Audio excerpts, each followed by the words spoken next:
We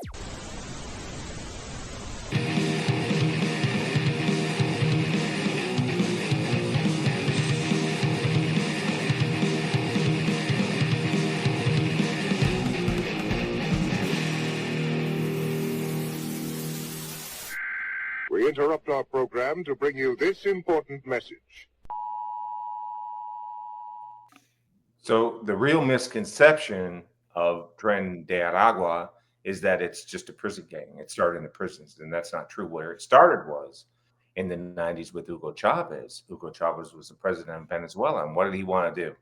He wanted a socialistic movement, right? He wanted to control what was happening in the country for the betterment of everyone, because we all know that works so well in Nicaragua and Cuba and so forth, right? So what did he do? He started all these social programs and all these construction movements and all these things to better the life of the Venezuelan people. So what did he do? He put these programs to build homes. He put programs to increase the power supply to different parts of the country that didn't have power, because some of these rural areas are very poor. And then he created a railway project that went through the state of Aragua. Tren de Aragua. So what happened? They started saying, you know what? These individuals that were part of this gang that kind of formed into at a little bit later date, but they formed into posses that said, we're going to go out there and we're going to take a little bit of mordida of money from the little construction that's going on the railways and so forth. And then eventually they started calling themselves Tren, which is train, de Aragua, state of Aragua. So that started on the railway project where they were extorting all of the businesses around there, all the people around there. It grew into where the police were getting extorted just to patrol their own, beats. Okay. But then they said, well, you know what? This Tren de Aragua is getting a little too violent. They're doing a little bit too much. We really can't control them that great. So we're going to start locking them up, right? So what happens? They put them into the jails. In the jails, what happens with gangs? We've seen it with and Mexican mafia and so forth. They get powerful within the jail because people are coming in, they're going out, they're cycling around, and it turns into a total mess. And over the years, with the cycle and the movements, people know I'm in jail now, I'm getting out, I'm going to be back, and we got to make sure that we're taking care of everything. And that's what happened with Tren de Aragua. So the prison just got outrageously dangerous, outrageously crazy. The guards started taking all the money they could from there and so forth. And then now we have the infamous Tren de Aragua. And when you say infamous, because now it's a household name because of the news, because of certain incidents that have happened, but also with the, I guess, new designation of them being a terrorist organization, correct?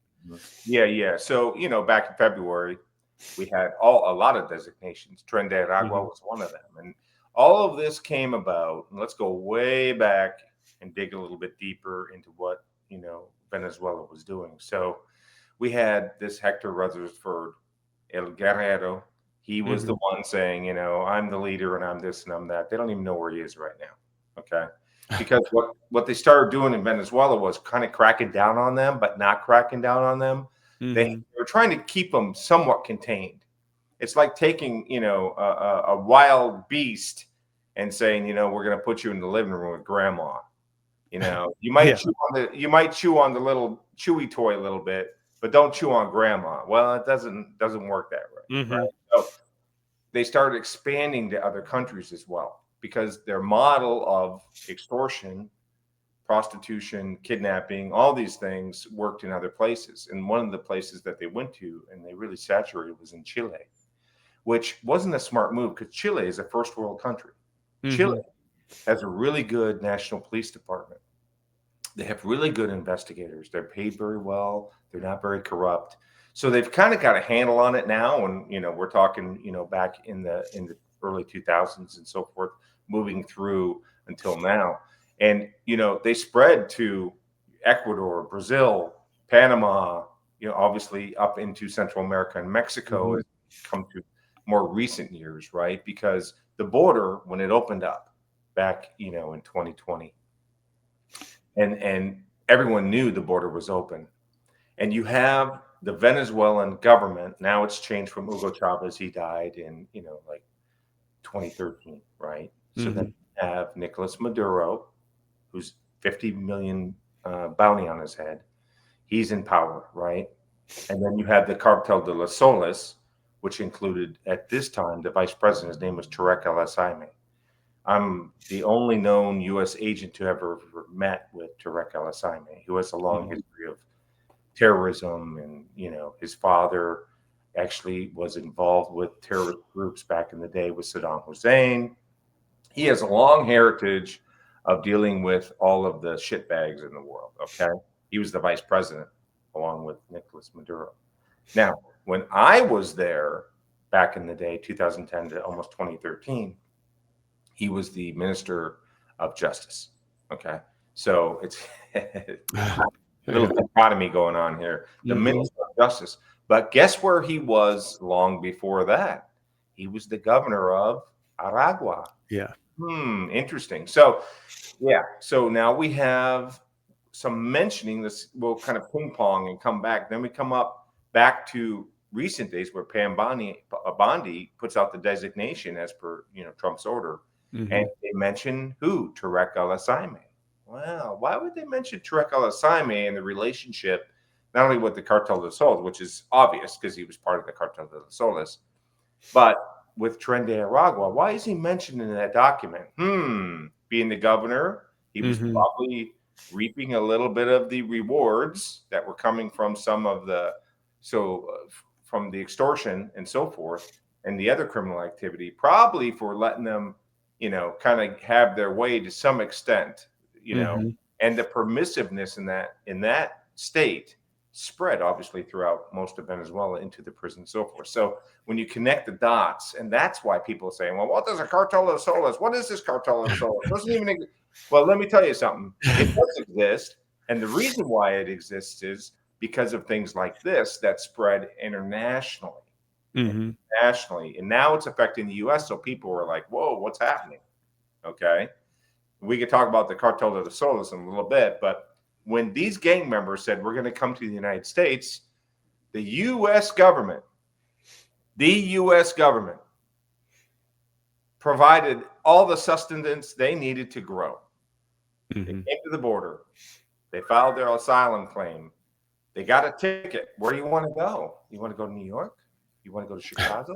You want to go to San Antonio? You want to go to LA? You want to go to Portland? Where do you want to go? We'll give you a ticket. Oh, and by the way, you don't need a passport. We're going to give you a piece of paper. No ID. No ID. Might have almost like a photocopy photo on this document, this piece of paper. And we'll fly you there. And when you get there, we're going to give you an apartment. We're going to give you a debit card with say $2,000, $3,000, $4,000 on it. And we're going to feed you every day 3 squares. And you're going to go be productive. Oh, and by the way, 3 months from now, you got to come back to the port of entry in which you came through, and you got to do your hearing. What do you think they're going to show up? And then so then we have them. Where are they going to go? They're going to go to New York. They're going to go to Chicago. They're going to go to these big cities, right? Houston, wherever. And then as the heat gets on them, because local law enforcement's going, my God, we saw the fights going on in New York where officers are getting beat up. We see crimes being committed, people being killed, raped, tortured. And then when the heat comes on them, they kind of say, whoa, I need to go somewhere else. Government, can you give me a ticket? I want to go to Aurora. Aurora sounds big. There's a big Venezuelan population out there, by the way. And they said, sure, let me give you a ticket. Here, we'll fly you over there.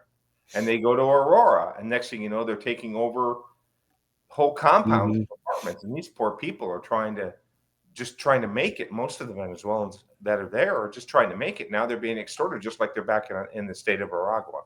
So it's just so blasphemous to me when I look at what our government did, all under the guise of we're taking in immigrants. We're trying to help them, and they're fleeing from their country. And the problem was, we took all of our regulation, we took all of our screening, we took everything that we could as a prophylactic kind of movement to say, we're going to protect the citizens of the United States to do this properly. We just threw it out the window, and they had their way with us. And with that being said, it seems similar to 1980 when Castro sent boatloads of criminals into Miami, into Florida, and very similar guys were able to come through, filter out into the U.S., maybe a little bit different, but the same kind of avenues were there. And you can track some of these guys who landed in Chicago from Cuba, ended up coming up through the ranks in Latin Kings out in New York and that sort of thing. But I think the biggest thing to take away from this, at least, is the argument that you have to have a secured border, just like you would have to have any kind of perimeter secure. We do it in our homes, that sort of thing. But these avenues to be able to kind of spider web out into the U.S. And then what happens when someone comes from a criminal organization and has a mindset of, oh, I will just replicate this in an entirely different country. And they kind of are allowed to do that in a certain extent because, like you were saying, that once they kind of get a foothold and they have the numbers and they start committing these crimes, what was happening to them? You know, was it kind of streamlined? Hey, you're now going to get deported back to Venezuela, or you're now going to get deported back to, you know, whichever country you came from if you are this TDA member, you know. And we can get into that because if I'm not mistaken, we've got that gang, that presence in multiple countries down in Central America, as well as over, I think your book documents, at least at the time, 22 different states in the U.S. documenting a TDA presence. Yeah. And you know, one of the biggest things is, and we talked about it briefly, was you have a country that is trying to destroy the social fabric of the United States, Venezuela. The Cartel de las Solas, you know, let's bifurcate this into two things. We have a country that is trying to destroy us through any means possible. Hugo Chavez talked about this, the socialistic Bolivarian movement talked about this, where they're promulgating our destruction. And then how are they going to do it? So we have the whole internal struggles of Venezuela because it's a dictatorship now. There, you speak out against the regime there, and you're in prison or you're shot or you're kidnapped. And one of their favorite torture methods is to put you in a chair, to suffocate you with a bag. And then they're so good at this, they take the bag off just enough to spray bug spray inside of it. Then they asphyxiate you again. And they do this for days on end, but it leaves no exterior bruises or cuts or anything like that.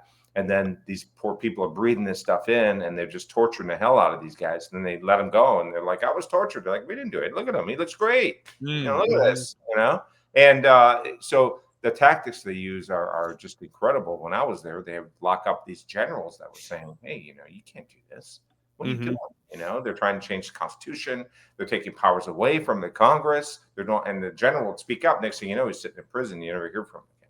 The elections are all tampered with. Everything has been, according to our government, you know, they basically just totally took and rigged the election, right? So you have that angle of it. And then you have, well, who do we have to fear in the Western Hemisphere? Well, we have to fear Uncle Sugar. Uncle Sugar is going to take us out. So we gotta destroy Uncle Sugar. And how are we going to do that?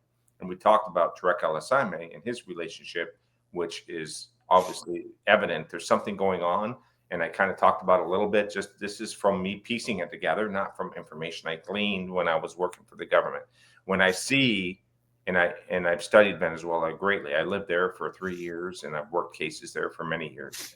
But when I put all the pieces together, and I start putting the dots together, and I say, oh, okay, well, this is what Trek obviously is mentioned. He's done a lot of things. Because right now he's sitting in jail too, because he was stealing loads of money from the government. And I think they want to keep him in a cell so he can't be brought to the U.S. and talk. That's the other thing, right? And we have a lot of people that have been arrested out of Venezuela, some that I've participated in, some I haven't.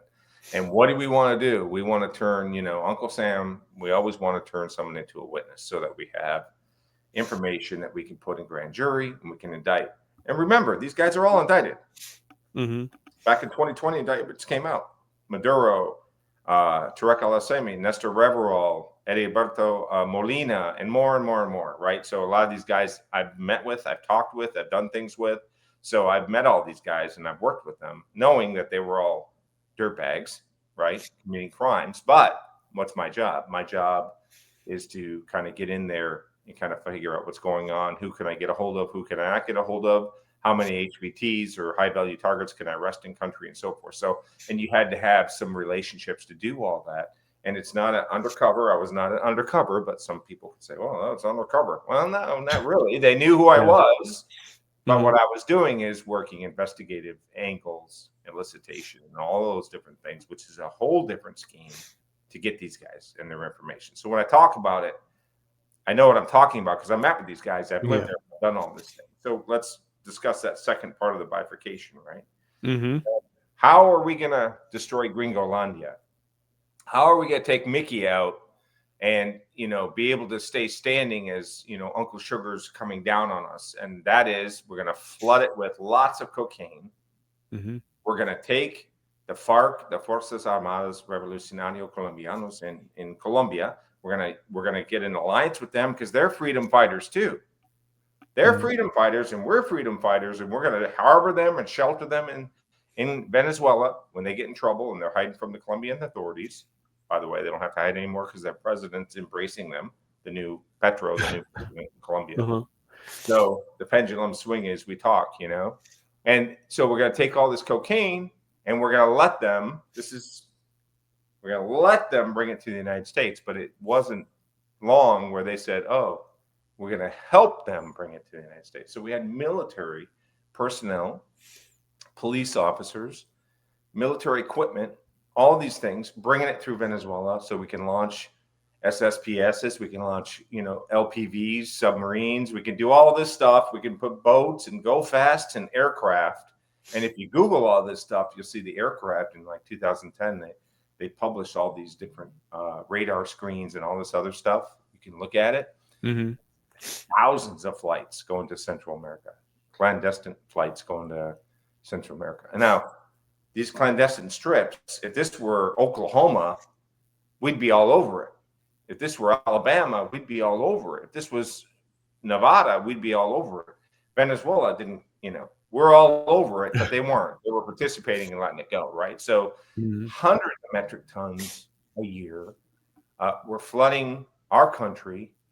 And that, we're helping these cartels, the nexus between the Sinaloa cartel, the nexus between other cartels that are operating in tandem with the Venezuelan authorities, the Cartel de los Soles. And then fast forward, then you have the morphing of the Cartel de los Soles working with the FARC and other trafficking organizations. And then you have Tren de Aragua, and someone says, maybe we should just let them out of jail and help them get to the border and let them cause the chaos of terror in the United States. And that's exactly what happened, right? So there's a lot going on, as I like to use the word. There's a whole potpourri of shit going down. Yeah. And we're the recipients of it. And it's all part of a strategy and a plan. And that's what a lot of people don't understand in the United States. It's all part of a plan. And these are long game plans, kind of like China plays with their long game plans. And that's what, so I'm reading your book. I take copious notes. So everybody, I'll throw links up on Instagram and on YouTube. Infiltrate America, because the average American citizen can kind of grasp a street gang. They kind of understand crime occurs. We're a compassionate country, so the average citizen wants to see the criminal, change their ways and become a productive member of society. But I think the average American has no way to fully grasp until they start to hear podcasts or read your book and other agents and other people who are able to speak out on it, to understand how a gang can morph or can be created on the street, morph through the prison system, and its numbers grow so large that governments or terrorist organizations can then build, relationships with them and then basically use them. Very similar to what we've seen out here in the South on the East Coast with cartels using Sereno gang members, basically as their do boys in essence, because guys will get deported out of cities in the U.S., get down in their home countries, try to get back across, and for years, different cartels are funneling them back to their cities and kind of Mm-hmm. giving them that connect. I mean, you know that I'm saying for the listeners to fully Sure. understand. And Sure. now, you know, then those cartels, which are larger organizations, are able to use and exploit sometimes very low level street dealers. Mm-hmm. Same thing if you're a government and you want to cause chaos and you have, you know, an entire basically army of TDA members and you can start to flood it. And I would assume one of the problems that we have is that there's so many news outlets and everybody exploits and sensationalizes and sometimes tells the truth, sometimes doesn't. Mm-hmm. But the more information that gets released, the better picture we as citizens can have. And I can remember when the apartments in Colorado, the news stories were coming out, and some news outlets were trying to paint this picture that you were basically a racist if you said these were gangs that were, you know, doing home invasions and taking over apartment complexes. And you Mm-hmm. and I and everybody else knows, like in the criminal world and in law enforcement, we focus on behavior, could care less about pigmentation. But if these things are going on in Colorado, why in the world would we not want to know the truth and not support units that are going after them? So You for know, yeah. yeah. Go ahead, please.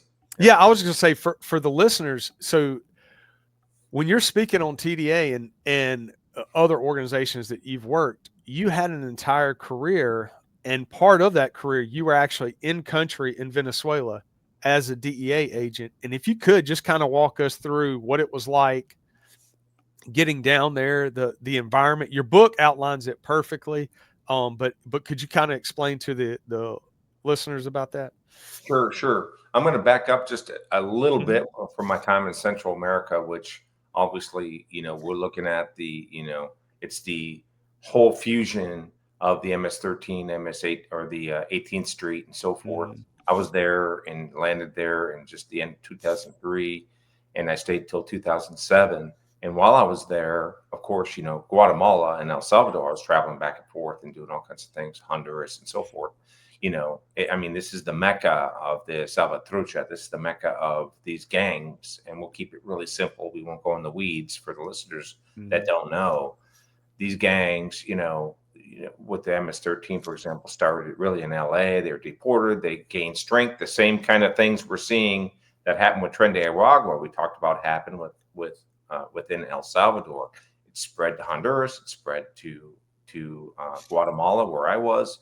And then we had other people going back to the United States through Mexico, and the cycle continued and the growth continued, and there we are today, right? So when I was in Central America, I would see these gang members moving small amounts of dope, helping with some of the traffickers and enforcement and lookouts and things like that, where they might not be moving tens of tons of cocaine or assisting in that manner, but they do help and assist for a little piece of the pie. You know, what's happening in the community? What are they doing on the border? Where did we see these guys? What's happening with the La Migra on the other side? And they're working with them in many fashions. And then it kind of spurned into, we can human traffic, we can help with organ trafficking, we can do prostitution, we can do all these other things. And some of the activities just straight up, let's kidnap, rape, and kill, because we like to do that, right? Because that's what some of these guys like. Most of those guys like to do. So we're talking about the spread of everything, and this is going back when I was back into Guatemala. And so I said to myself, why don't we have a way to track these gang members in their countries, right? So I talked to the boss. We talked to the boss up in Mexico City, because, you know, we're all overseas, and we came up with a plan we're going to create this database. We're going to put it in EPIC, the El Paso Intelligence Center in El Paso, and we're going to distribute it to all law enforcement across the whole country. So what did I do? I got all the bio data, police data, judicial data, everything, fingerprints, photographs, tattoos, everything. We built a database, right? Small database, but we built it. Then we went to Honduras. Then we went to El Salvador. Then I started getting phone calls from DOJ and the FBI and so forth. And then I got a phone call. I'm speaking at all these conferences, doing all this stuff. I'm loving it because it's a really good program, right? It's a macro level program. It's not in the weeds where I'm on the streets doing the cases. I've never done that. I mean, I've had contacts with gang members, whether it's going to be Crips or Vice Lords, because I worked in Chicago too, or, MS-13 or 18th Street, Lima in the prison, things like that. But that wasn't my job to go and investigate gangs per se, right? But as a macro level, I said, let's do something big that we can start tracking where these guys come from. And when they commit a crime there, if we get a fingerprint, if we get any DNA, which really didn't exist much back then, but that's where it was all heading, right? We get anything, we're going to reach back to this database and see, oh, boom, we got a hit. This guy's from Honduras. He's in this clique segment of gang and so forth. And we know where his mom is because we have the prison records and we have the phone numbers and we have. So that's where it was going until DEA one day called and said, from the depths of the administrative desks, and they said, we don't work gangs. Fuck that. This is DEA. I mean, we only work drug dealers. So get rid of it. Really? Seriously? Gave it to the FBI. My program was called Gang Associative Networking Groups. Information that we're going to spread and have all these networking groups across the whole country and overseas and so forth, and spread to our partners overseas. A great program. This is the kind of stuff we do today, but back then, no one heard of it in 2006. So the FBI was like, "Yeah, this is great." They took it, and they all got promoted. I did. And I didn't, right? So my point is that that's in Central America in the 2000s, mid 2000s, and then it kind of took off. So that was with the Central American gangs in the Mata Salvatrucha, 18th, and so forth. But when I landed in Venezuela, you just don't go to Venezuela because it's such an opposing force to the United States. You got to get a diplomatic visa, and your diplomatic visa comes at a cost. So what they do typically is a vice. They'll say, the United States will say, we'll give you a visa, but you got to give us a visa. And remember, picture yourself, you're in Venezuela, where you're battling for a ribeye steak with someone in the grocery, They just don't, there's a lot of horrible people down there. It's very dangerous. I mean, they disarm police officers and kill them just to steal their guns, So it's a mess, right? And so they say, well, you might have the vice president's nephew and his wife and 5 kids, and he's like, I want to go to Orlando, get me out of here. And he's like, I can't do that, whatever. And then there's like, oh, we'll give you a visa, but you got to give this DEA guy a visa. And they're like, whoa. The DEA was kicked out in 2005 officially. We kicked them out. They're spies. And they're like, spies. Well, I'm like, we're kind of spies, but we're not full spies. Right. Some similar stuff as spies, but we're clearly not spies. But when you look at it from an untrained police eye, intelligence and so forth, in police work, it could be, picture yourself as a law enforcement officer with an intelligence, and you're doing undercover. It could look kind of spooky, right? And so they're looking at us like we're spies, but we're not spies. We're law enforcement officers. So eventually, someone wanted to go see Mickey bad enough. They gave me a visa. Okay? So I get my visa and I go down there. And when you come into the airport, it's pictures of Hugo Chavez in the red shirt, red for socialism, not communism. We don't want to confuse those two, right? And he's everywhere. I'm being followed by intelligence officers. They are very integrated with the Cuban intelligence because the Cuban intelligence is what keeps the Venezuelans in line. If someone's going to be a traitor, the Cubans might see it. If the Cuban's going to be a traitor, the Venezuelan might see it, and they keep everyone guessing, right? But you have, again, the whole potpourri of intelligence officers down there. The relationship with Russia, the relationship with Cuba, the relationship with Iran. All these things are festering in that country, and I come into it along, with many other diplomats. We're all down there underneath the microscope. So, what do I see in Venezuela? Tren de Aragua was something that wasn't affecting the United States. We knew about it.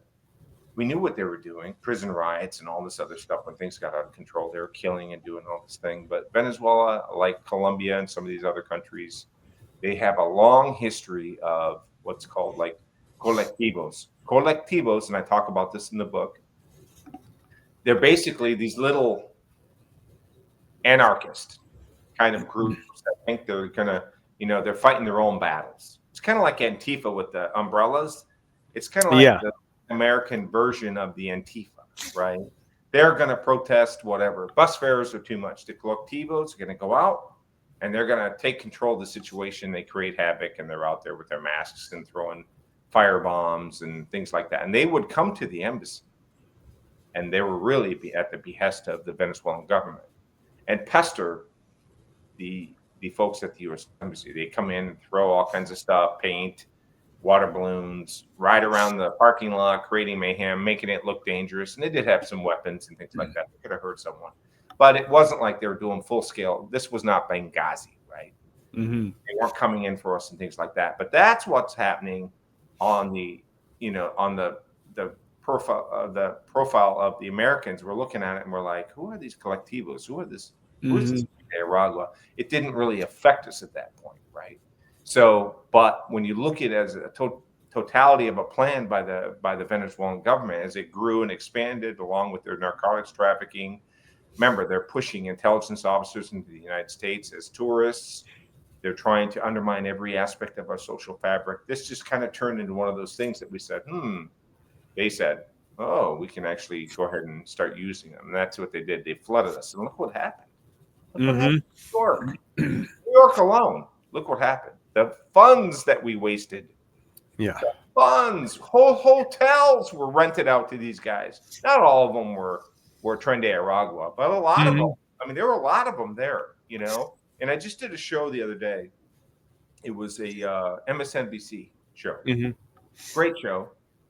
And, you know, I'm obviously a pretty conservative guy, but I speak the truth no matter what. I don't, you know, I'll speak. If I don't like something that's going on, I'll tell you. If I like it, I'm going to tell you. And when we're talking about Chicago, I was asked, you know, hey, are the cartels and the gangs really a problem in Chicago? And I'm like,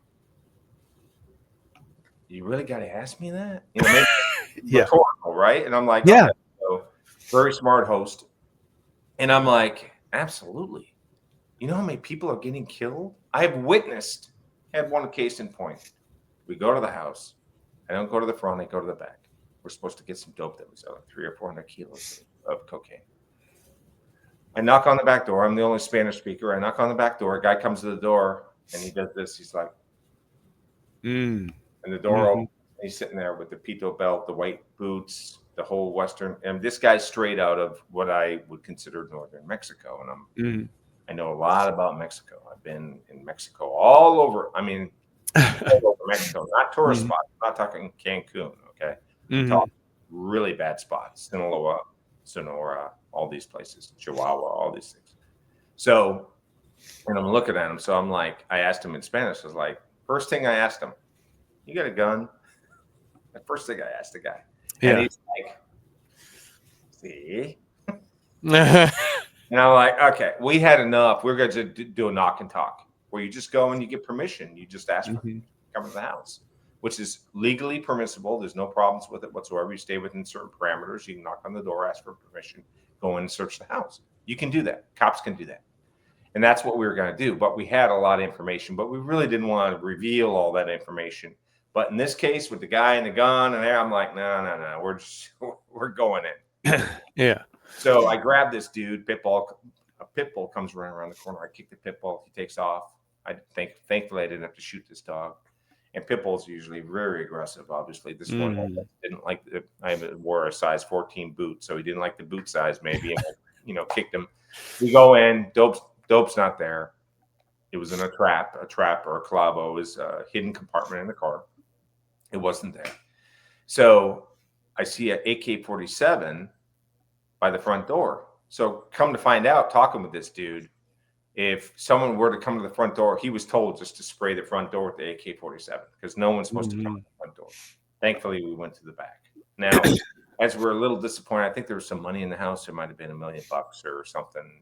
I don't understand why they were doing that. Usually you don't mingle the two, but the dope wasn't actually there. So maybe it was a low amount of money. It's like $1 million or 800,000, whatever. The money was there for some reason. And these two other guys came and they were all part of the J. Flores organization, Margarito and J. Flores organization in Chicago. Huge. These guys were the head point for Sinaloa cartel directly communicating with Choppo Guzman at the time, right? We ripped about $30 million from these guys in about a year and a half. Like, alone, okay? Yeah. So this truck pulls up. He's probably there to get the money. So whoever picked up the dope, apparently they slung $1 million. It probably wasn't even related because $1 million in this game is like, hey, you got $5 to give me? Sure, that. Yeah. They pulled up. We get them out of the car. They have guns and all this stuff. We take them in. We tell the prosecutor, the AUSA, Assistant United States Attorney, hey, we got the gun, we got this, and they're like, you don't have any dope. It's a gun. We don't want it. I'm like, really? So instead of taking them state, we just cut them loose. And the guy's like, dude, do not cut me loose. I'm like, right. What do you want me to do? The prosecutor doesn't want to do it. Maybe we'll see in later, but for now, ciao. And he's like, do not. No. I'm like, yeah. Pushing him out, right? So we push him out. So 2 days later, garbage bags down the street from that house, in the middle of the street. Guess what's inside? Bodies. Do not cut me loose. Guy's arms are chopped off, legs are chopped off, torso, head, the whole thing, right? Laid out on table.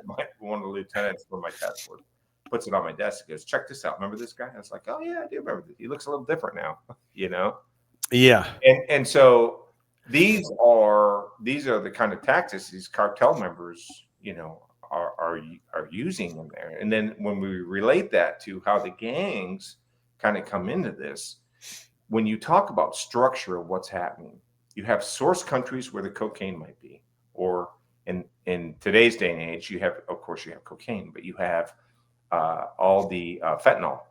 Mm-hmm. You have the chemicals coming from China to Mexico, where they mix it up, bring it across the border, or they try to get the chemicals across the border, mix it up on the US side. But mostly you're having finished product come over the border, right?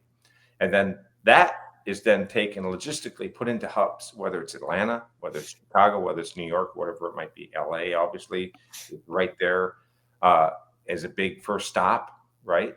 And then you have Houston. You're looking even in Miami. There's some major stuff going on because the accordion effect of Southwest border shutdown. Where are they going to put the dope? Caribbean corridor.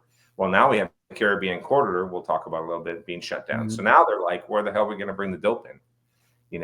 But you have all these transit points coming to Chicago. Chicago will feed Milwaukee. Chicago will feed Minneapolis. Chicago will feed, Iowa. It'll feed Missouri. And then, obviously New York, New Jersey, Boston, all these other things. So when you get on the street level, and you dealt with this, where you might have Crips or Bloods or whatever it might be operating, they're getting the dope from these major traffickers in a pretty good quantity. And then you'll have that breaking into street level dealers that might have gang affiliation and so forth. That's in the United States. And I'm simplifying this obviously for time and effort, but I mean, you get an idea of how this works. But on the border and in these foreign countries, in Central America and into Mexico, what they're doing is the cartel just wants to move this thing logistically through and get it across the border. They don't have time for all this stuff that you might have to do on the border regarding all the people that are coming up, right? All the extortion that could take place, all the raping and killing and pillaging and the small potato stuff. But all these gangs, that's what they thrive on, the lower level fruit kind of activity. But they have a really good pulse of what's going on the ground. And they have a really good base for some of the intelligence, what's going on with the local police and so forth as well. With the cartels, they have that as well. But when you force multiply, it's going to be helpful. And that's what these gangs are doing throughout the process, Central South America, Central America and Mexico. But more importantly, when we talk about promulgating a negative impact on the United States with, for example, TDA coming from Venezuela, pushing all that evil and all that mayhem into the U.S., we're just talking about force multiplier again. Apart from 18th Street, whatever it might be, you have Tren de Aragua that these guys were killers and crazies, and now we're moving them across the United States, paying for all that. So I think that puts in perspective a little bit, like what's a ground force and ground game kind of look with regard to these gangs and what they're doing. What do you think with the designation of them being a terrorist organization and others as well. And with heavy presence now with a secured border, a lot more arrests with HSI and that sort of thing. What do you think that type of effect is having on TDA and other gangs that operate that way? Sure. So when you look at what's happened in the last 4 years prior to Trump coming into the administration, you had guys doing not much of anything, literally not much of anything. And so, people say, well, Trump's been in for 9-10 months and, I'm not seeing the real results. We're starting to see them now. I mean, it's like a jet. It's like a jet. When you throw that lever forward, it takes a while to spool up. And now we're seeing the spool coming up at about 80%. We haven't seen 100 yet, and we're going to see it. I do suspect we'll see it. But what you're doing is, and when you look like FBI's Operation Box Cutter, let's kind of lay the foundation of what's happening across the whole federal government, recent to latter. Operation Box Cutter, where they're attacking money sources out of China, cryptocurrency and so forth, which I talk about in my book, how cryptocurrency is being utilized by traffickers and these gangs. Why? Because it's really hard to pin it down. And if you have a cold wallet where it's just a chip and a card, and that cold wallet is storing $3 million, well, someone flying on an airplane, you go through security, if you don't have intel on that person, you're not gonna get that. Yeah. How you get into it if you don't have the proper passwords and stuff? It's almost impossible. So FBI is attacking that. Then they're also attacking the Sinaloa cartel. So the FBI has done some big cases with the precursor chemicals coming out of China. They just did one, announced it last week, or this week rather. And, and then DEA just announced the Sinaloa cartel, 600 members nationwide that were just arrested this week alone. So you're seeing a real push domestically and in Mexico. And you're seeing Mexico helping. That's another permissive environment. In my view, it's a very permissive environment, but they're actually trying to play along a little bit, and I think it's more charade than it is a true effort. But what they're doing is they're attacking the fentanyl problem, because we had 100,000 people a year are dying from fentanyl overdoses, and that's what just kills me when I hear someone opposed to attacking these cartels and gangs, and you talk about the proliferation of fentanyl and dangerous narcotics into the United States from these foreign countries, including China, and they're saying, well, there's no real relation. The gangs and the cartels and what's happening on the streets. They have zero idea what they're talking about. And if you try to minimize it, you're really, really just blustering, because the evidence is so clear. Homicide rates alone account 13% of gang members committing homicide across the United States. 13%. And that's what we know about. So 13% of homicides in the United States, gang related. That's a lot of homicides. Okay. But so let's keep talking about, the premise of what's happening on the streets and the gangs and so forth. So now you have DOJ basically saying, along with DOD's taking a real high stance on this with Hegseth. He said basically, DOD's here. We're going to be doing this. We're going to be doing that. And I will say this as a caveat. I am extremely cautious whenever you're talking about military use in the domestic United States. I am extremely careful when I watch these things and I comment on it. There is a very fine line that we should never, ever cross. The Constitution's clear on what we can do. I haven't seen anything that's gone too far at this point. And I can see the Trump administration is pushed and then kind of teetered on it, but they didn't cross over. D.C. does not have a governor. It's not a state. It's full authority to do whatever he wants. California was burning and there were problems and they weren't doing anything about it. I think he has a really good argument for that. And it was limited. Now they're withdrawn. Right.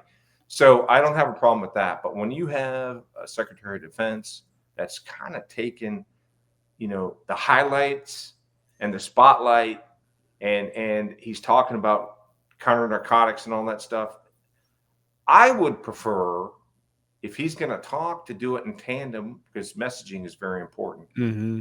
Pam Bondi, and make sure they show a delineation of who's doing what here and what our intention is, because the American people are looking at this saying, well, what are we doing? You know, Yeah. you have the Trump administration has talked about Bukele, the president of El Salvador, and how great he is and all that. And listen, there's no question that he has eliminated the gang threat in El Salvador, which he has, you know. But now they just changed the constitution. He can be president for life. So, you know, we have messaging is very important to the American people, their transparency and so forth. So that's the only negative, if you will say. It's not really negative. It's we're just holding people accountable, including the president and his staff and so forth. But that doesn't negate the fact that from what I'm seeing, everything they're doing is spot on right now. And so you have attacking China, attacking money. You have them attacking and within the United States, ICE, HSI. You even have Border Patrol working, getting on it. You know, they're all over. DEA's on the streets. Do I agree with that? Not wholeheartedly. I don't think DEA agents need to be on the streets patrolling. They should really be going after source country crimes and networks and things like that. But the president asked for it, so they're going to do it, right? But the whole issue is you have all these federal agencies out there getting it and going after all these narcotics traffickers, all these violent criminals, as well as these illegal aliens that are out there committing crimes for the most part. They're priority number one. Okay. Now we have DOD working mostly, with exception of National Guard and so forth within the U.S. But you have DOD all over the Caribbean, and I love it. But it's not just our military there. Remember, we're working with the Dutch, the Italians, the French. You know, there's a myriad. The English, they have their boats out there too. Now they might not be doing kinetic strikes, which are I think not the norm, because last night they just intercepted. I think it was last night or the day before. They intercepted another go-fast boat, not a true go-fast. It almost looks like a panga, a fast panga boat. They intercepted it, grabbed the 7 or 8 people on board, took the dope, and then destroyed the boat. So, you know, and maybe that didn't have a nexus to TDA, Tren de Aragua. That didn't have a nexus to something. And what it shows me is they're not just going around bombing every boat in the ocean. Yeah. So if there's a nexus to a trafficking organization, they have good intel on it. They're gonna light it up. They're gonna bomb it, right? But if it's not, they're gonna do their normal protocols. And I've worked Hitron cases in Central America, and I've seen guys, you know, that got their legs blown off when metal sheared off a motor because the Hitron, you know, the Hitron takes a shot. Sometimes bullets, they move very, very strange with metal and interact with, you know, materials very differently. And I've seen them dead, and we had to fly them out back to the U.S. and Naval Criminal Investigative Service comes in, does the investigation with us, and so forth. So these things have been going on for decades. I did that in Central America back in 04 and 05. So this is nothing new. Just people don't have an idea what's going on and how we're enforcing stuff. But now we're squeezing everything in. We're making a real impact on all these different things that we kind of touched on. And there's a lot more going on than this, but you know, to kind of synthesize it for the viewers, I think it gives them a pretty good idea. Yeah, I think that right now there's so much talk about Chicago and is Trump going to send, you know, National Guard or, you know, federal agents into the streets of Chicago, and then everything seems to be so politically divided. I don't want to hear anybody who's elected ever speak about not wanting to go after criminals. And I say that especially with Chicago, because looking back in their history, going all the way back to Capone's days, and the mobsters learned how to win over the hearts and minds of the people. And then you flash forward to late 70s, early 80s, the first American who was charged with domestic terrorism for hire was Jeff Fort, who was a founding member of Black Pea Stones and later kind of rebranded and had El Rukin research all that.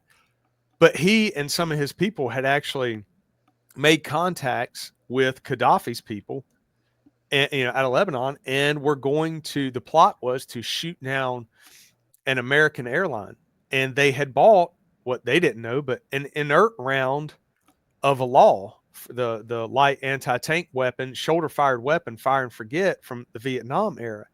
Yeah. But it was all part of Chicago and ATF doing this operation. I say all that to say, I think that was 1983.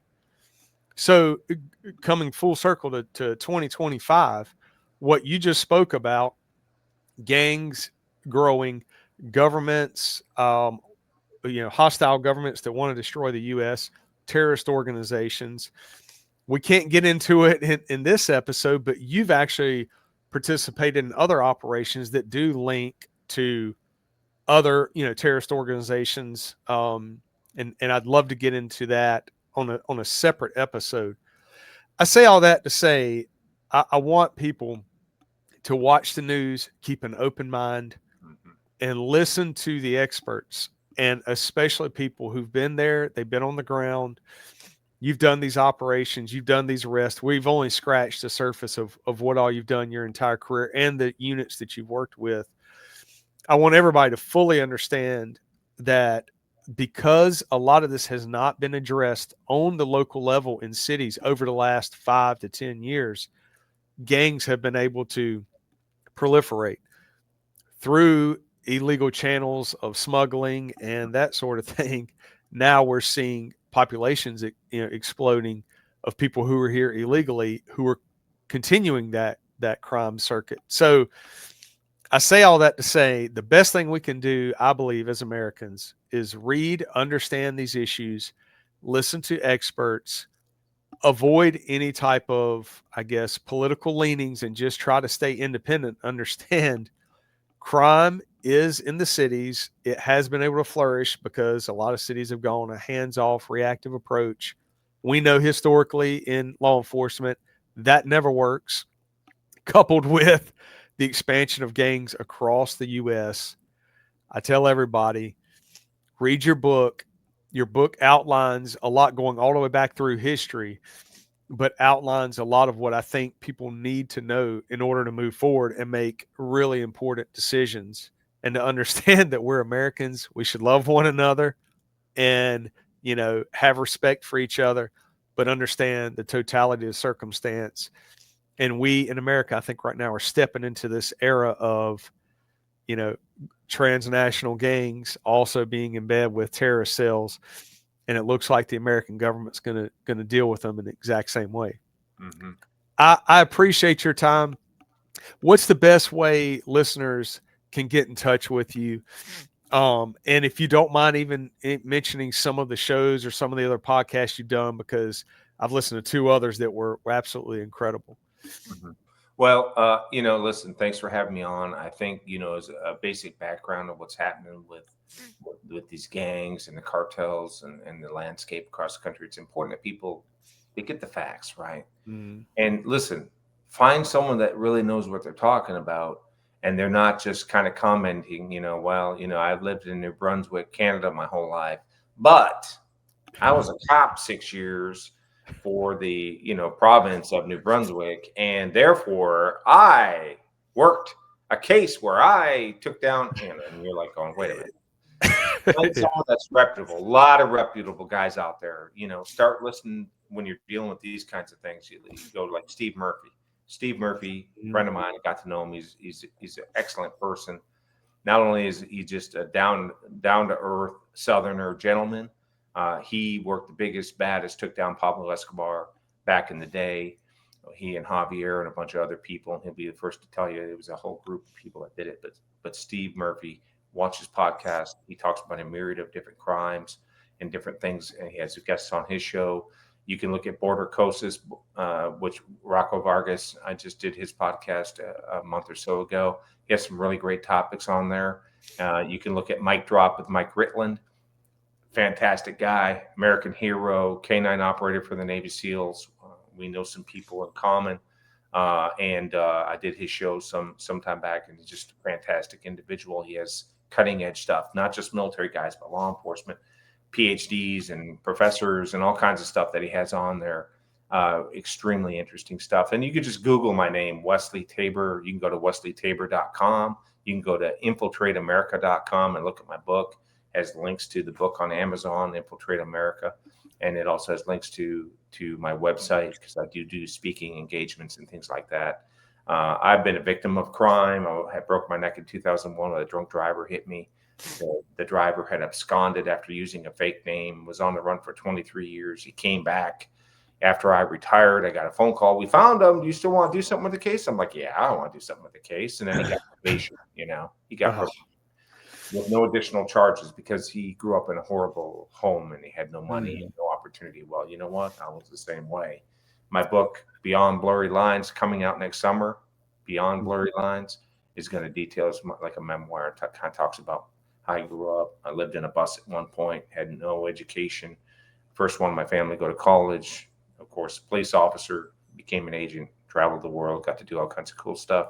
And now I'm doing this. So I'd like to talk to police departments. I like to talk to prosecutors. I like to talk to businesses and whoever else wants to have me on. And we talk about some of these processes, being resilient, getting through things. And I'm a big advocate for criminals that want to get their life straight, because my stepfather, who raised me, was a multiple convicted felon, career criminal, alcoholic. He went to prison in his last stint for about 6 years. When he got out, he never touched a drop again. He raised me, taught me, supported me in law enforcement, and he was a success story. And anyone can do it if they really want to do it. And I've seen people do it, and I'm a huge advocate. I just did the Ian Bick podcast out of New York City. That's going to be coming out actually today or tomorrow. And Ian Bick is a big advocate for, getting people straight in their life. Maybe they make a mistake. Most criminals are not horrible people. They just make poor decisions, and they don't have the background and the opportunities. They don't make it for themselves. And that's one of the things, you got to make it for yourself. So that's one of the advocacy things that I push when I do these things as well. And I plan on talking in jails and prisons as well to these people, because you know what? We have more people locked up in this country than any country in the world. Mm-hmm. You have to create opportunities and help in our society. I'm a firm believer in this. I'm not talking about dragging them to the water to take a drink. I'm talking about giving them that glass of water and they make their decision to take that. Yep. I couldn't agree more, buddy. I appreciate it, man. Everybody check out your book. Check out Wesley Tabor. It's Disruptors out.